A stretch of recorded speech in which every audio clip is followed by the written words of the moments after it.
வணக்கம் தமிழ் மக்களே. இன்றைக்கி நம்ம பார்க்க போகிறது பல்லவா சிட்டியில் இருக்க ப்ரொமினாட் கார்டன். இது டோம்பிவேலிக்குள்ளே இருக்குது. வாங்க என் கூட சேர்ந்து ப்ரொமினாட் கார்டன் உள்ளே போகிறோம். இந்த கார்டனோட என்ட்ரன்ஸ் இப்படி தான் இருக்கும்.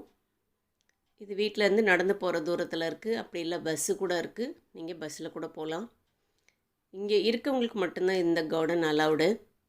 இதனோட என்ட்ரன்ஸு இந்த பக்கம். அப்படியே என்ட்ரன்ஸுக்கு லெஃப்ட் சைடு இருக்கு இல்லையா, இந்த இடத்த என்ன வியூனா இப்படி இருக்கும் பாருங்கள். இதை சுற்றி ஒரு நதி ஓடிட்டுருக்கு. அந்த நதி பேர் உல்லாஸ் நதி அப்படின்னு சொல்கிறாங்க. இப்போது அந்த சைடு செவுரு தெரியுது பார்த்திங்களா? அந்த செவுரு 2 வருஷத்துக்கு முன்னாடி தான் கட்டினாங்க. ஏன்னா அதுக்கு முன்னாடி வெள்ளம் ஜாஸ்தியாக வந்து அப்படியே அந்த ஃப்ளாட்டு இருக்கிற சைடெல்லாம் வந்துருச்சு தண்ணி. அதுலேருந்து ஒரு முடிவு பண்ணிடுச்சு. யார் நம்ம இல்லை, அந்த நதி தான். செவத்தை தாண்டி நான் வரமாட்டேன், நீயும் வரக்கூடாதுன்னு கண்ட்ரோலாக இருக்குது. இப்போ இந்த சைடு பாருங்கள், பச்சை பசேல்னு கண்ணுக்கு குளிர்ச்சியாக. இந்த சைடு வாக்கிங் வரவங்க எல்லாருமே நிச்சயம் இந்த வியூ பாயிண்ட்டை அப்படியே கொஞ்சம் நேரம் நின்று ரசிப்பாங்க. 7 கழுத வயசானாலும் வானத்தில் சத்தம் கேட்டால் ஃப்ளைட்டை வேடிக்கை பார்க்குறது, ட்ரெயின் போச்சுன்னா கொஞ்சம் நேரம் நின்று வேடிக்கை பார்க்குறது. அதுலேயும் பச்சை மஞ்சள் சிவப்புன்னு கலராக இந்த மாதிரி கூட்ஸ் ட்ரெயின் போனால் வேடிக்கை பார்க்காம இருக்கவே முடியாதே. எனக்கு மட்டும்தான் அப்படியா இல்லை?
இதுக்குள்ளே என்ட்ரானா இப்படி தான் இருக்கும்.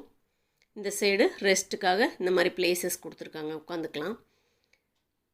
ஒரு 3 இடம் இருக்குது. அது மாதிரி அப்படியே கண்டினியூஸாக நடந்துகிட்டே போனோம்னாக்கா இங்கே பாருங்கள், இந்த மாதிரி தான் இருக்கும். இது கொஞ்சம் நல்லா தான் மெயின்டைன் பண்ணிகிட்ருக்காங்க. இப்போ கொஞ்சம் மழையும் பேஞ்சு இருக்கிறதால அங்கே புல்வெளியெல்லாம் ரொம்ப பச்சை பசேல்னு நல்லாயிருக்கு. இங்கே குழந்தைங்க, பெரியவங்க, வயசானவங்க எல்லாருமே வராங்க. அப்படியே நம்ம இந்த பாதை வழியாகவே நம்ம வாக்கிங் போயிட்டே இருக்கலாம். இங்கே பாருங்கள், இந்த கார்டன் வந்து கிட்டத்தட்ட நம்ம வாக்கிங் போனோம்னா ½ அன் ஹவர், அரை மணி நேரம், அரை மணி நேரத்துலேருந்து 3/4 மணி நேரம் வரைக்கும் ஆகும் நம்ம உள்ளே போயிட்டு வெளியே வர்றதுக்கு. இப்படி அங்கங்கே நம்ம ரெஸ்ட் எடுத்துகிட்டு அப்படி போகலாம். அப்படி இல்லையா, ஒரே ஒரு ஹெட்செட் போதுமே. அது கூட இளையராஜா பாட்டு இருந்தால் போதுமே, நம்ம தனியாக நடந்து போய்கிட்டே இருக்கலாம்.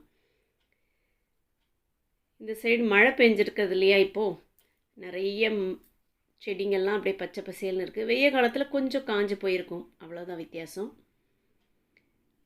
அதோட இப்போ ஈவினிங் வரோம்னா நம்ம 8-8:30 மணி வரைக்கும் கூட இதுக்குள்ளே வாக்கிங் போகலாம். டைமெல்லாம் கிடையாது. இது என்ன தெரியுமா இங்கே வளர்ந்துருக்கிறது? லெமன் கிராஸ்ன்னு சொல்லுவாங்க இல்லையா, இந்த பிரியாணிக்கு நிறைய மசாலாக்கெலாம் யூஸ் பண்ணுவாங்க. இந்த லெமன் வாசனை இருக்கக்கூடிய ஒரு வகையான புல், அதுதான் இங்கே ஃபுல்லாகவே இங்கே வளர்த்து வச்சுருக்காங்க. இப்போது இந்த இடத்துல நீங்கள் வாக்கிங் வரீங்கன்னாக்கா உங்களுக்கு கூட 2-3 ஃப்ரெண்ட்ஸ் வச்சுக்கோங்க. அப்படி இல்லையா, இந்த மாதிரி ஒரு அமைதியான இடமா நீங்கள் பாட்டு ஃப்ரெண்ட்ஸ் இல்லாட்டினாலும் வாக்கிங் போகலாம். அவ்வளோ ஒரு அழகான இந்த இடம்தான். எனக்கு வந்த புதுசில் ரொம்ப லோன்லியாக தோணுச்சு. இங்கே பாருங்கள், இந்த இடம் இப்போ பகலில் எப்படி இருக்குன்னு பாருங்கள். இது நைட் வியூ வந்து காமிக்கிறேன். ரொம்ப அழகாக இருக்கும். அப்படியே நம்மளும் உட்காந்து அங்கங்கே ஃபோட்டோ எடுத்துகிட்டு அப்படியே போய்கிட்டே இருக்கலாம்.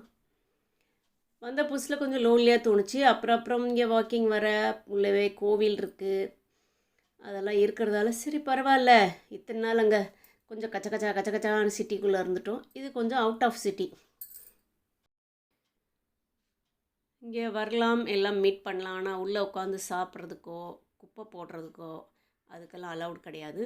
எந்த ஒரு என்ட்ரன்ஸ் டிக்கெட்டும் கிடையாது. இதுக்குள்ளவே ரெஸ்ட் ரூமும் இருக்குது. நீங்கள் இந்த பக்கத்துலேருந்து நடந்து அந்த பக்கத்துக்கு இருக்கக்கூடிய பில்டிங்க்கு இப்படியே கூட போயிடலாம். நீங்கள்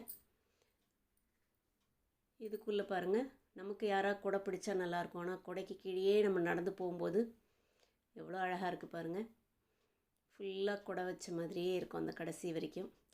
அப்படியே நடந்து போயிட்டு அப்படியே நின்று நிதானமாக 1-2 ஃபோட்டோஸும் எடுத்துக்கிட்டு இப்போது இந்த இடத்துக்கு நம்ம ராஜா சாரோட மியூசிக்கோடு நம்ம நடந்து போனோம்னா எப்படி இருக்கும்?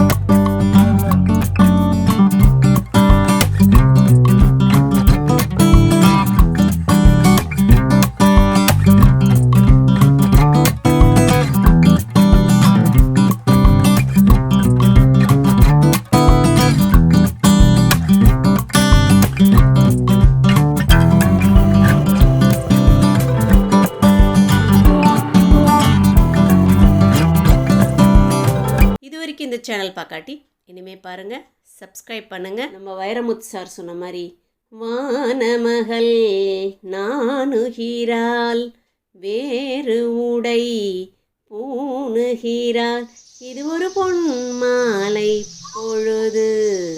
இப்போது இந்த இடத்துல இருக்க அந்த உண்மையான சத்தத்தை கேளுங்களேன்.